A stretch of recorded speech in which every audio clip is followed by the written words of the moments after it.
ഒറ്റ മറുപടി കൊണ്ട് ഡോക്ടർ അരുൺകുമാർ പരുത്തിക്കാടിനെ ഒന്ന് ചിതറിച്ചു കളഞ്ഞു. എക്സിറ്റ് പോൾ സർവേ ഫലം റിപ്പോർട്ടർ ചാനൽ ചർച്ച ചെയ്യുന്ന സന്ദർഭത്തിൽ വിചിത്രമായിട്ടുള്ള ഒരു കാര്യം അരുൺകുമാർ ചൂണ്ടിക്കാട്ടി. സർവേ ഫലങ്ങൾ ഒന്നടങ്കം UDFന് മുൻതൂക്കം പ്രഖ്യാപിക്കുമ്പോഴും മുഖ്യമന്ത്രി സ്ഥാനാർത്ഥിയായിട്ട് 2 സർവേകൾ ഏറ്റവും കൂടുതൽ പിന്തുണയ്ക്കുന്നത് പിണറായി വിജയനെയാണെന്ന കാര്യം ചൂണ്ടിക്കാട്ടി അദ്ദേഹം അഭിപ്രായം പറഞ്ഞുകൊണ്ടിരിക്കുന്നതിനിടയിലാണ് പരുത്തിക്കാടിന്റെ ഒരു ദുരുദ്ദേശ ചോദ്യം വരുന്നത്. കാര്യം പറഞ്ഞുകൊണ്ടിരിക്കുന്ന കാര്യത്തെ ആൾക്കാർക്ക് മനസ്സിലാകാതെ ഒന്ന് ട്വിസ്റ്റ് ചെയ്യണം. കൊടുത്തൊരു മറുപടി 1 മില്യൺ മറുപടി ആയിപ്പോയി എന്ന് പറഞ്ഞാൽ അത് ഒട്ടും പൊലിപ്പിക്കലാകില്ല. നിലവിൽ ഒരൊറ്റ എല്ലാ ഏജൻസികളും മുഖ്യമന്ത്രിയായിട്ട് വരുമ്പോൾ 30% മുകളിൽ ഒരു ഏജൻസി 31%, മറ്റൊരു ഏജൻസി 37%. രണ്ട് ഏജൻസിയാ. ആ 2 ഏജൻസിയും ആകെയുള്ള 2 ഏജൻസിയും 100% ഏജൻസി എന്ന് പറയാം. ആകെ 2 ഏജൻസികൾ. ഇത്രയും കാര്യങ്ങൾ ചർച്ച ചെയ്യാണല്ലോ. പ്രതിപക്ഷ നേതാവ് ആരെയും ചർച്ച ചെയ്തോളൂ. നമ്മൾ വിശദമായി ചർച്ച ചെയ്തു. അല്ല, വിശദമായി നമ്മൾ ചർച്ച ചെയ്തിട്ടില്ല. ഹൈക്കമാൻഡല്ലേ തീരുമാനിക്കുന്നത്.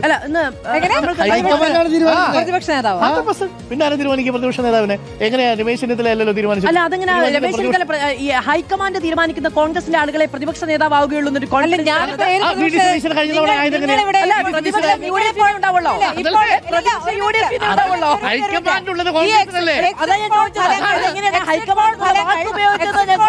തുടർ ഭരണം ഉണ്ടാകില്ല എന്ന് പറയുമ്പോൾ LDFിൽ നിന്ന് ആരാണ് പ്രതിപക്ഷ നേതാവ്? അതേ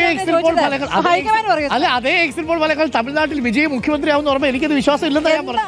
പ്രതിപക്ഷ നേതാവ് ആരാകും അത് AICC തീരുമാനിക്കുമെന്ന് പറഞ്ഞപ്പോൾ ചോദ്യം ചോദിച്ച പരുത്തിക്കാട് തന്നെ പെട്ടെന്ന് ഗോൾ അടിക്കാൻ ശ്രമിച്ച ബോൾ റീബൗണ്ട് ആയിട്ട് വന്ന് മൂക്കാമണ്ടയിൽ അടിച്ചാൽ എങ്ങനെ ഇരിക്കും?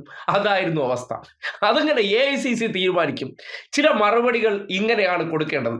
ഈ തഗ്ഗെന്നൊക്കെ പറയില്ലേ, അതുപോലെയാണ് ഒരു വിഷയത്തെക്കുറിച്ച് പറഞ്ഞുകൊണ്ടിരിക്കുമ്പോൾ ആ വിഷയത്തിന്റെ കൃത്യതയും അങ്ങനെ ഒരു സാങ്കേതിക പൊരുത്തമില്ലായ്മ ഈ സർവേ ഫലത്തിൽ കാണുന്നുണ്ട്.